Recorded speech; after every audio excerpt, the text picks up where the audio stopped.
È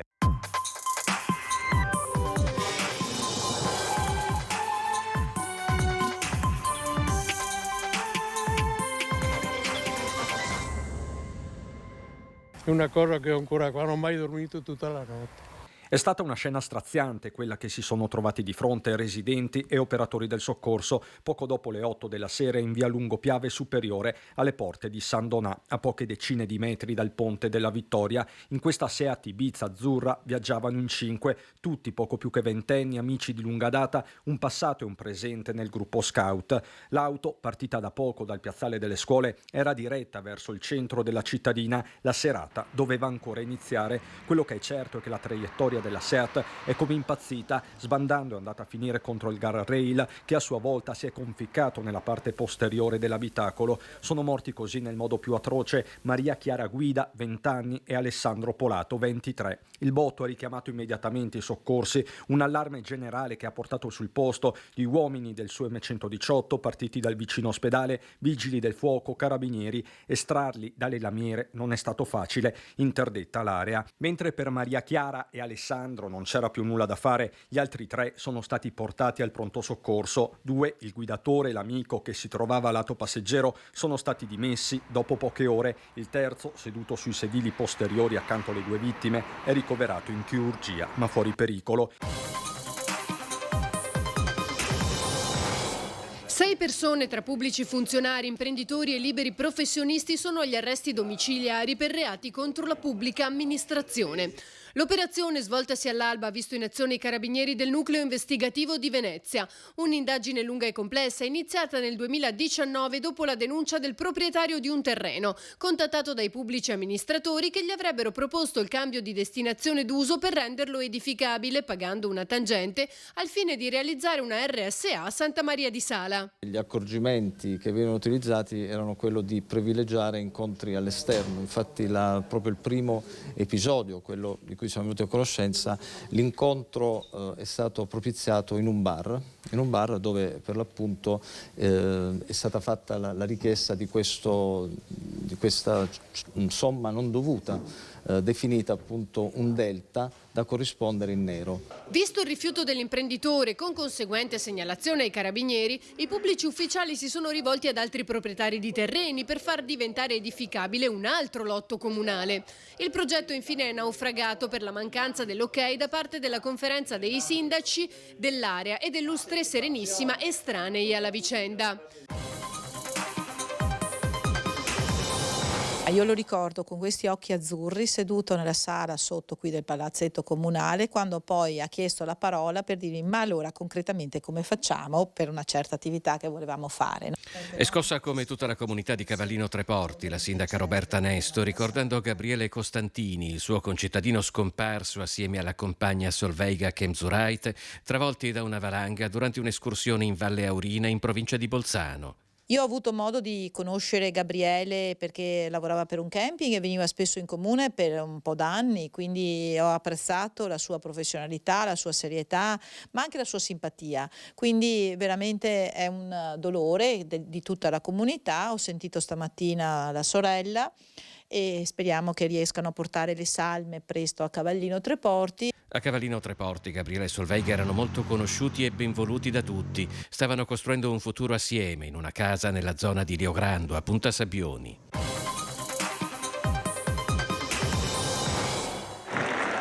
Da Mestre a Marghera, da Favaro a Lido sono arrivati da tutto il comune a manifestare in Campo Sant'Angelo perché la legge speciale per Venezia, promulgata esattamente 50 anni fa, sia rifinanziata e soprattutto i fondi siano spesi per risolvere i tanti problemi che ci sono in laguna in terraferma. Ognuna di queste cose è scritta in una selva di cartelli variopinti, con grande fantasia, ma dicono tutti la stessa cosa. Le risorse in questa città ci sono e devono essere però impiegate secondo le priorità dei cittadini veneziani. Venezia solamente di IVA raccoglie 1 miliardo l'anno. Se fosse possibile trattenere almeno parte di questa raccolta fiscale, noi non dovremmo stare lì sempre a chiedere l'elemosina a Roma. La legge speciale per Venezia fu promulgata nel 1973 per la salvaguardia fisica, ambientale e socio-economica della città. Se questi sono i risultati, dicono in diversi, evidentemente c'è bisogno di un suo aggiornamento.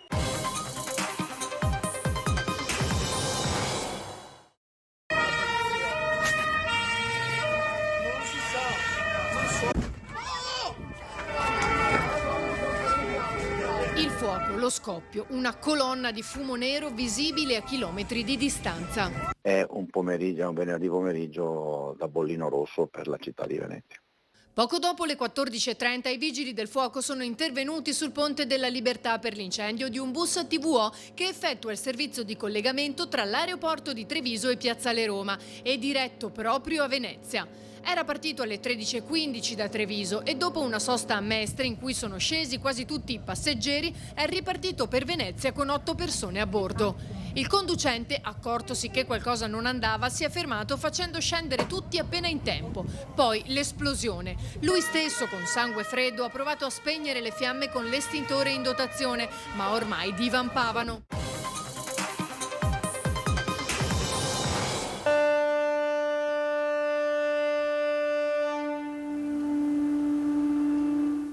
Tutta Europa oggi che sta in qualche modo suonando le trombe, è chiaro che è solo un segnale che serve per allertare l'opinione pubblica e sensibilizzare Sinkevicius. Sono le 11:30. Le sirene dei pescherecci veneti risuonano in una protesta che accomuna il nostro settore ittico ad una mobilitazione del comparto in tutta l'Unione Europea. Una mobilitazione che chiama in causa le nuove politiche per il comparto del commissario alla pesca e all'ambiente Virginijus Sinkevicius. Secondo le associazioni di categoria, se approvati, il divieto del sistema di pesca a strascico e un'ulteriore restrizione delle aree di pesca con tagli fino al 30% porterebbe il sistema al collasso, un sistema che ha un peso determinante nell'economia della costa veneta. Il fatturato è attorno ai 500 milioni di euro solamente ai termini di produzione. Molto di più se invece riguardiamo l'indotto, 4 mercati ittici tra i più importanti d'Italia, che oggi è Venezia, di fatto lo sono ai termini di conferimento.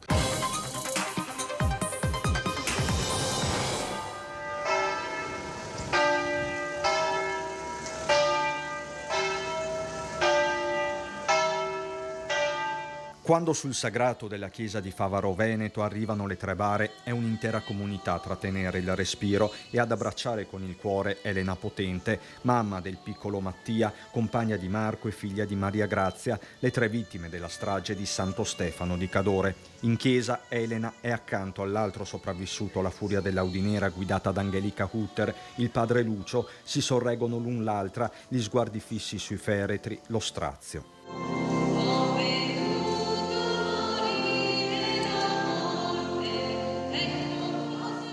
Un dolore enorme è condiviso con la famiglia Antoniello, i genitori di Marco, Ida e Luigi, i figli e l'ex compagna, il fratello Rocco e don Giuseppe Simone, che ben li conosce, a dare voce al loro smarrimento. Pochi i riferimenti ad Angelica, un conto è l'inchiesta, un altro il dolore. Non è ancora il tempo né del perdono né del giudizio, solo quello della fede e del battesimo, ricevuto da Mattia poco più di un anno fa. Un disastro, palline da tennis sempre più grandi. Auto distrutte, tetti, finestre, capotti degli edifici, pannelli fotovoltaici.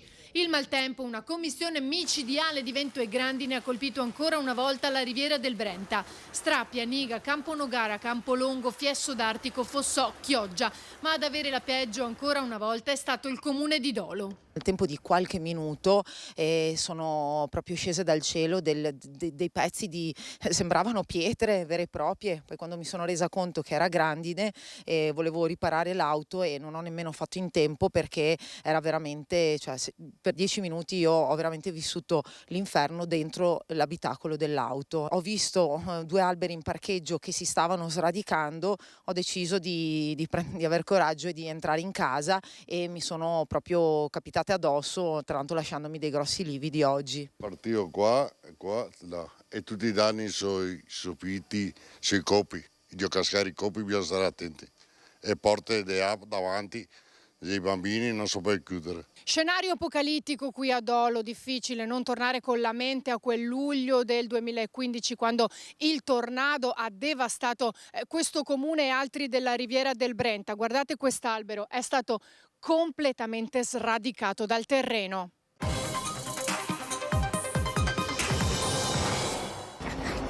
Che c'è, Fra? Perché mi fai il video? Perché ti faccio video? Perché lo mando ai carabinieri. Ma tu perché vieni sempre qua? Sempre io. Sempre 3 sere che vieni, 4, abbiamo tutti i filmati. In questi anni Paolo Favaretto si è abituato a vederne di tutti i colori. In un decennio la sua carrozzeria in via Giustizia a Mestre ha subito 34 furti che hanno provocato danni calcolabili attorno ai 2 milioni di euro. Ma mai si sarebbe aspettato di dover fare i conti con un ladro che dal 20 luglio non solo arriva tutti i giorni, ma si è persino accampato con una tenda a pochi metri dalla sua attività. Viene tutte le sere sto tizio, l'abbiamo filmato, ieri sera assieme con la polizia è stato catturato, è stato portato in questura, però alle 21:15 circa il PM di turno l'ha liberato. Quindi per noi oltre al furto c'è anche la beffa. Il granchio ha solo un grande predatore, che è un granchio più grande di lui, o ce n'ha un altro che si chiama uomo e che lo porta a tavola. Ecco, facciamo in modo che il predatore uomo abbia la meglio sul predatore granchio. Presidente della 9ª Commissione permanente del Senato, che si occupa tra l'altro di produzione agroalimentare, il parlamentare veneto Luca De Carlo lo dice chiaramente: la lotta all'invasione del granchio blu si combatte anche a tavola. Ed ecco i primi menù a base del crostaceo, originario delle coste atlantiche americane, killer cattivo in acqua ma buonissimo in cucina. Il prodotto è un prodotto eccezionale, un prodotto molto buono. E qui abbiamo fatto in varie soluzioni, abbiamo fatto un antipasto, abbiamo fatto il granchio blu alla veneziana, quindi bollito, spolpato, tolto dalla polpa e condita semplicemente con dell'olio, prezzemolo e sale e pepe. Coldiretti è in prima linea nella controffensiva per limitare il granchio blu, prelibatezza gastronomica ma anche aggressivo predatore in grado di sconvolgere l'equilibrio dell'intero ecosistema. Sta causando enormi problemi in quanto sta danneggiando un'intera filiera economica, soprattutto di coloro che fanno allevamento di molluschi, di cozze, di vongole. Maxi schermi all'esterno, la chiesa gremita è il popolo di Don Armando, come è stato definito, quello che ha voluto essere presente per l'ultimo saluto al prete dei poveri, degli anziani e degli ultimi. A ricordare per primo la vita e l'impegno del sacerdote è Don Roberto, fratello di Don Armando Trevisiol, spentosi mercoledì a 94 anni. Con lui il Signore è stato molto buono. Gli ha dato una vita bella, ricca, laboriosa, felice e una morte serena e travettanda.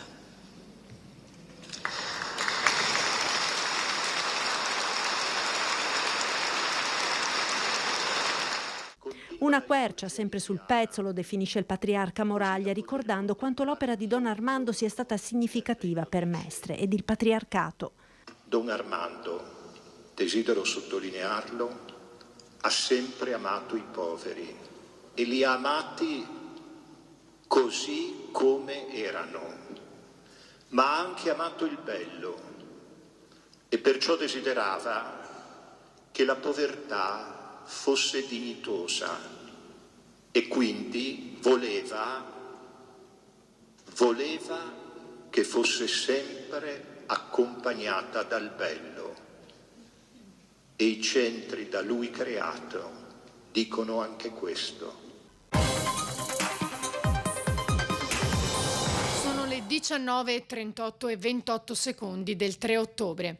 Eccole le immagini shock registrate dalle telecamere che immortalano il momento dell'incidente lungo Rampa Rizzardi a Mestre. Si vede l'autobus bianco condotto da Alberto Rizzotto procedere. Poi oltrepassa un pullman che sta correndo nella corsia alla sua sinistra. Scompare per un attimo, per poi riapparire e precipitare da un'altezza di circa 10 metri. Poi le fiamme.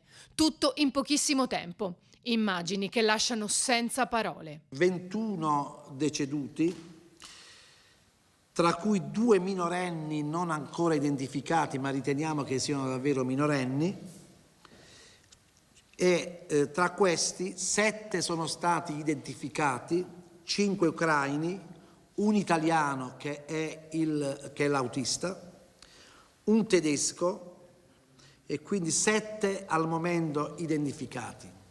Mentre per quanto riguarda i feriti sono 15, 4 ucraini, un tedesco, un francese, un croato, 2 spagnoli, 2 austriaci. Su 15, 11 sono stati identificati e 4 da identificare. Un bilancio drammatico, quello riferito dal prefetto all'indomani della tragedia, in cui però si è salvato un neonato. Una scena definita apocalittica dallo stesso prefetto, così come dal sindaco Brugnaro, mentre le indagini proseguono e mano a mano si delineano dei punti fermi. Ci sono dei punti che sono sufficientemente fermi. Il primo punto fermo è che non ci sarebbe stato nessun contatto tra il pullman che è caduto ed altri mezzi, questo è il primo punto. Il secondo punto fermo è che risultano delle tracce di contatto tra il mezzo e il guardrail circa 50 metri prima della fuoriuscita, con un appoggio sostanzialmente e poi con una fuoriuscita. Questi sono i punti centrali. L'autobus è stato sequestrato in attesa di consulenze che possano certificarne le condizioni, così come quelle delle batterie al litio. Il bus è stato trasportato in una zona sicura, ampia, dove mano a mano viene continuamente raffreddato per evitare la ripresa delle fiamme.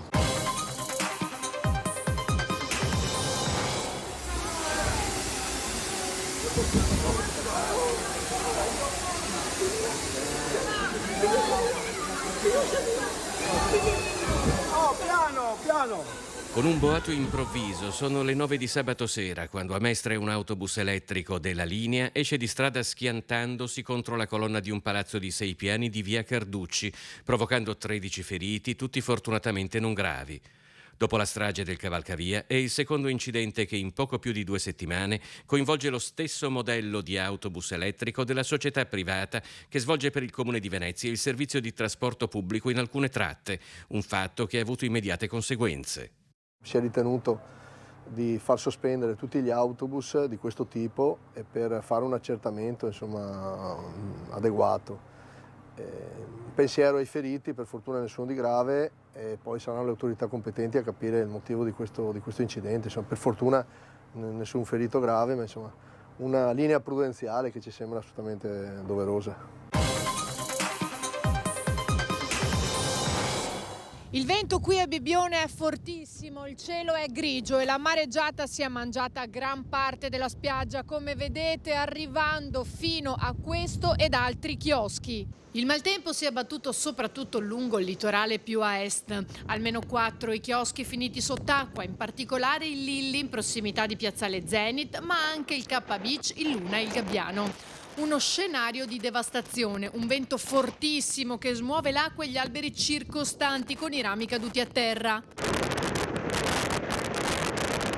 Questo a pochi giorni dal weekend in cui proprio lungo il litorale di Bibbione sono stati disputati eventi con decine di moto protagoniste. Ora il mare ha cancellato la spiaggia.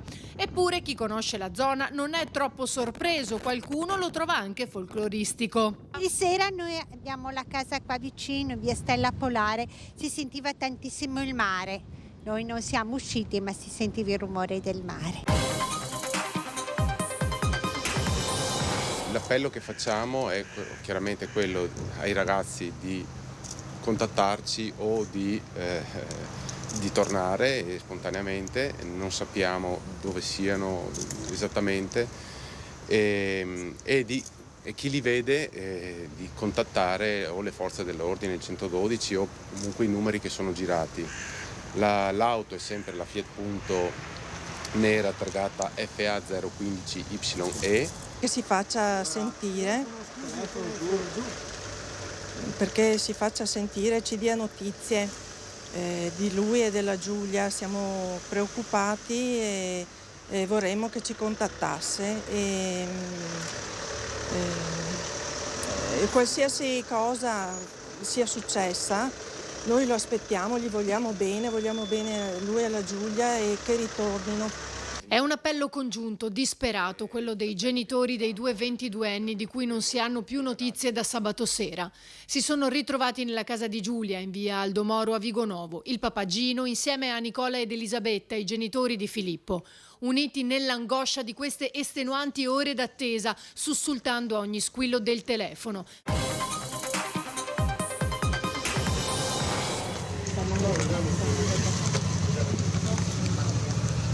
Ecco il papà. Gino Cecchettin esce dalla sua casa di Vigo Novo poco dopo 00:30, quando il peggiore degli incubi diventa realtà. Quel corpo ritrovato in un canalone tra Piancavallo e il lago di Barcis appartiene a Giulia. Gli toccherà di lì a poco il pietoso rito del riconoscimento. È l'epilogo di una settimana fatta di angoscia e speranza, indizi e sospetti. Da 2 giorni questo lembo di Pordenonese è battuto da pompieri e forze dell'ordine, elicotteri, droni, sub. La svolta nelle indagini giovedì mattina in maniera del tutto casuale, quando la telecamera che registra il passaggio dei veicoli all'ingresso dell'area turistica di Piancavallo viene riaccesa dopo 4 giorni in cui non era operativa per manutenzione. Il software aveva tuttavia continuato a registrare i passaggi, senza però trasmetterli al sistema operativo. Alla riaccensione dunque l'alert per il transito della Fiat Grande Punto di Filippo, il tutto in una zona periferica. Filippo aveva fatto una deviazione anomala rispetto al successivo rilevamento alla diga del Vajont. Da qui i sospetti che diventano cauta certezza. Hanno lottato fino allo stremo, cercando in tutti i modi di uscire dall'abitacolo dell'auto che stava affondando fino ad inabissarsi. Giulia Di Tiglio, 21 anni, il fidanzato, Altin Hoti, 22, ed Egli Geci, 20 anni, sono morti annegati nel tentativo di mettersi in salvo dalla forza del fiume Regena. Lo si evince da alcuni segni riportati sul corpo. A dirlo la perizia del medico legale Antonello Cirnelli, eseguendo l'ispezione cadaverica sulle 3 salme. E a Sant'Agnese di Portogruaro, in Viale Venezia, teatro dell'immane tragedia, è incessante il via vai di amici e parenti inconsolabili in pellegrinaggio per portare fiori, lumini e biglietti, tra lacrime e un dolore lacerante. Qui lungo il ponte, dove gli amici della compagnia, con Angela in lacrime, nella notte hanno allestito un piccolo altare con i nomi e le foto dei 3 ragazzi morti, perché vengano ricordati per sempre, ci dice lei stessa.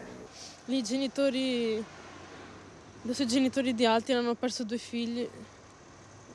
La Giulia era figlia unica, era faceva l'insegnante di ginnastica artistica qua a Porto, sì.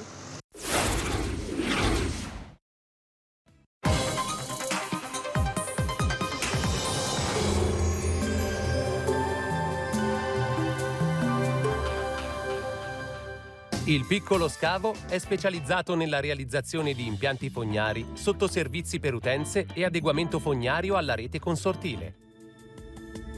Bentrovati al Meteo. Inizio del nuovo anno con il flusso perturbato atlantico sull'Europa che potrebbe interessare marginalmente l'Italia. Vediamo il dettaglio di martedì 2 gennaio. Sul Veneto estese nebbie al mattino, cielo dunque molto nuvoloso. In serata e nella notte tra martedì e mercoledì la nostra regione potrà risentire di qualche pioggia. Proseguirà il clima piuttosto mite con temperature minime tra 3 e 5 gradi, massime tra 6 e 9 gradi all'incirca. Spostiamoci ora sul Friuli Venezia Giulia. Il cielo sarà grigio e coperto. Nella seconda parte della giornata non sono esclusi dei piovaschi a carattere sparso. Temperature minime tra 3 e 7 gradi, massime sugli 8-11 gradi. Infine diamo uno sguardo alla situazione del Trentino Alto Adige, dove avremo anche qui molte nubi, con qualche schiarita soltanto sui settori di confine nel pomeriggio. Temperature minime intorno ai 2-3 gradi, massime sui 7-9 all'incirca. Dal meteo è tutto, vi auguro un buon proseguimento in nostra compagnia.